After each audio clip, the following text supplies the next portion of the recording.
Salam sejahtera bagi kita semua. Materi hari ini akan membahas pelajaran kelas 7 IPS bab 1, yaitu judulnya Manusia, Tempat, dan Lingkungan. Kita akan membahas yang bagian A dulu tentang pengertian ruang dan interaksi antar ruang, bersumber dari buku paket IPS revisi 2016. Berikut materi dan pembahasannya.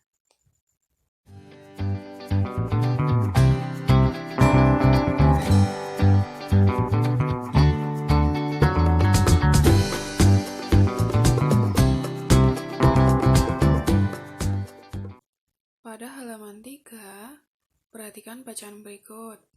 Manusia tinggal pada suatu ruang tertentu di permukaan bumi. Masing-masing ruang memiliki karakteristik sendiri yang berbeda dengan tempat lainnya. Pernahkah kamu membuktikannya? Jika kamu pergi ke berbagai tempat, cobalah perhatikan perbedaannya dengan tempat tinggal kamu saat ini. Perhatikan keadaan alamnya, penduduk dan aktivitasnya, seni budayanya, dan lain-lain. Apakah ada perbedaan dengan keadaan di tempat kamu tinggal saat ini? Tentunya ada ya. Masing-masing tempat memiliki kondisi dan potensi masing-masing. Tidak ada satu ruang pun yang mampu menyediakan segala kebutuhan penduduknya. Karena itu, terjadilah saling tukar komoditas antar tempat satu dengan tempat lainnya. Interaksi tersebut tidak hanya berupa komoditas, tetapi juga interaksi sosial, budaya, politik, dan lain-lain. Masih di halaman 3, kita bahas bagian A, pengertian ruang dan interaksi antar ruang. Setiap makhluk hidup di bumi ini memerlukan ruang untuk melangsungkan kehidupannya. Tanpa adanya ruang, maka manusia dan semua makhluk hidup lainnya tidak memiliki tempat untuk hidup. Nah, sekarang pengertian ruang ya, yang warnanya kuning. Ruang adalah tempat di permukaan bumi, baik secara keseluruhan maupun hanya sebagian yang digunakan oleh makhluk hidup untuk tinggal. Nah, ruang tidak hanya sebatas udara saja yang bersentuhan dengan permukaan bumi, tetapi juga lapisan atmosfer terbawah yang mempengaruhi permukaan bumi.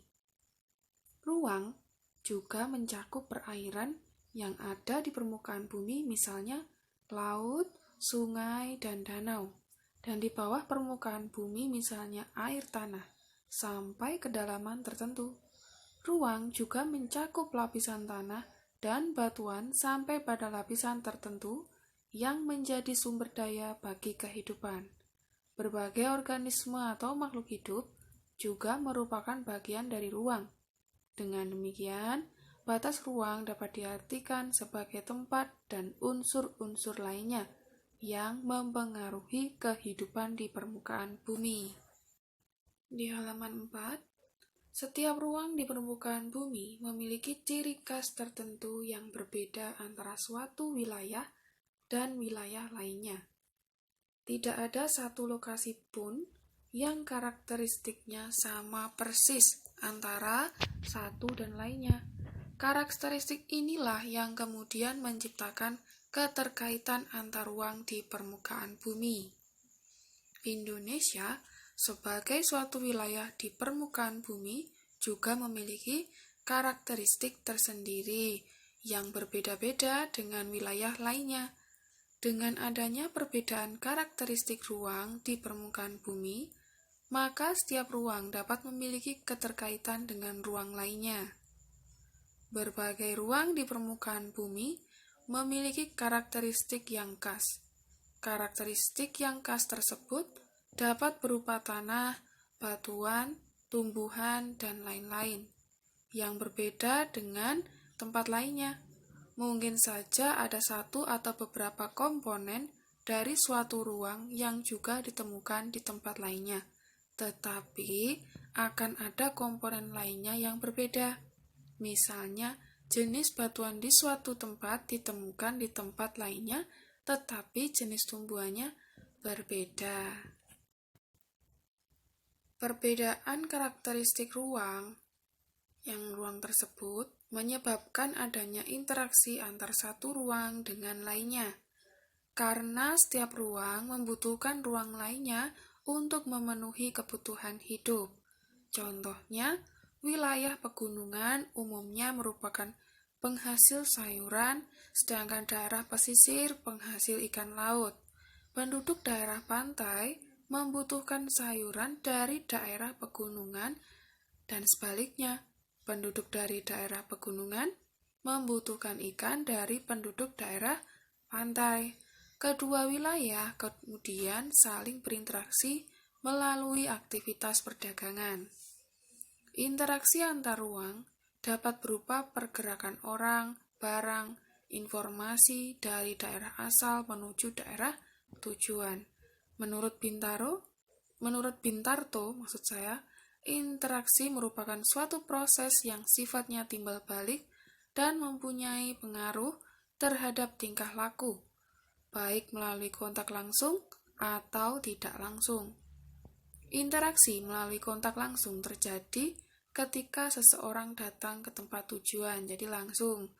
Interaksi tidak langsung terjadi melalui berbagai cara, misalnya dengan membaca berita, melihat tayangan di televisi, dan lain-lain. Interaksi dapat terjadi dalam bentuk perjalanan menuju tempat kerja, migrasi, perjalanan wisata, pemanfaatan fasilitas umum, pengiriman informasi atau modal, perdagangan internasional, dan lain-lain. Interaksi dalam bentuk pergerakan manusia disebut mobilitas penduduk. Interaksi melalui perpindahan gagasan dan informasi disebut komunikasi. Sedangkan interaksi melalui perpindahan barang atau energi disebut transportasi. Interaksi tersebut terjadi jika ongkos untuk melakukan interaksi antar daerah asal dan tujuan lebih rendah dari keuntungan yang diperoleh. Contohnya, seseorang yang pergi ke tempat kerja karena penghasilannya mampu menutupi ongkos yang dikeluarkannya. Ada beberapa kondisi saling bergantung yang diperlukan untuk terjadinya interaksi keruangan, yaitu saling melengkapi atau complementarity, kesempatan antara intervening opportunity dan keadaan dapat diserahkan atau dipindahkan, atau yang disebut juga dengan transferability. Yang pertama, saling melengkapi. Jadi, ada beberapa kondisi saling bergantung. Yang pertama, saling melengkapi. Kondisi saling melengkapi terjadi jika ada wilayah-wilayah yang berbeda komoditas yang dihasilkannya. Misalnya, wilayah A merupakan penghasil sayuran, sedangkan wilayah B merupakan penghasil ikan. Wilayah A membutuhkan ikan, sedangkan wilayah B membutuhkan sayuran. Jika masing-masing memiliki kelebihan atau surplus, maka wilayah A melakukan interaksi dengan wilayah B melalui aktivitas perdagangan atau jual beli seperti ini. Jadi saling melengkapi. Yang kedua, kesempatan antara.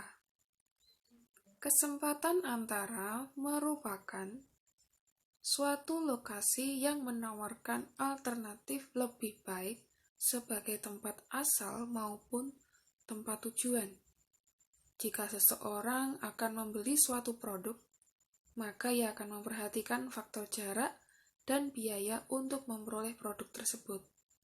Contohnya, wilayah A biasanya membeli ikan ke wilayah B. Namun kemudian diketahui ada wilayah C yang juga penghasil ikan, karena wilayah C jaraknya lebih dekat dan ongkos transportasinya lebih murah. Para pembeli ikan dari wilayah A akan beralih membeli ikan ke wilayah C. Akibatnya, interaksi antara wilayah A dengan B melemah. Karena jaraknya lumayan jauh. Jadi kalau tanda panahnya tidak putus-putus itu menandakan interaksi kuat, sedangkan garisnya dilambangkan dengan putus-putus itu interaksi lemah. Lalu yang nomor 3, kemudahan transfer. Pengangkutan barang atau juga orang memerlukan biaya. Biaya untuk terjadinya interaksi tersebut harus lebih rendah dibandingkan dengan keuntungan yang diperoleh.